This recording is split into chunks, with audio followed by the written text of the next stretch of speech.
Question, stopping potential is photo electric effect does not depend on the power of the light source. तो इसका सही है क्योंकि stopping potential यानी क्या होता है, ईपी इक्वल टू क्या होता है, काइनेटिक एनर्जी मैक्स प्लस में वर्क फंक्शन, ये होता है आपके पास एच न्यू माइनस का work function equal to e V naught.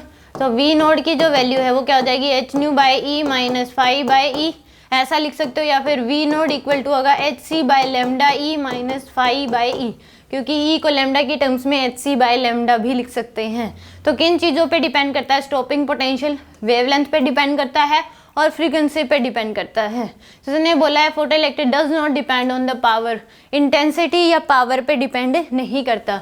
तो इसकी सही होगी, for a given metal the maximum kinetic energy of photo electron depend on the wavelength of the incident light.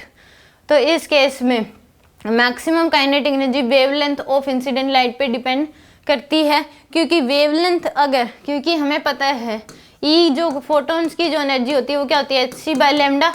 अगर आप वर्क फंक्शन मान लो, जो भी है वर्क फंक्शन मान लो 4 इलेक्ट्रॉन वोल्ट का है, वो तो फिक्स कर दिया मान लो। वेवलेंथ को अगर आप बढ़ाओगे तो ये क्या हो जाएगी, कम हो जाएगी।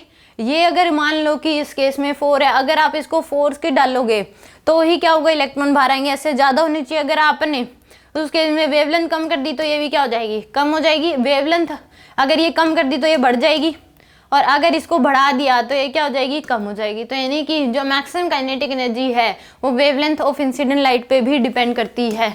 तो दोनों ही स्टेटमेंट क्या है इसमें करेक्ट है, both 1 and 2 are correct. C option क्या हो जाएगा इसका करेक्ट होगा।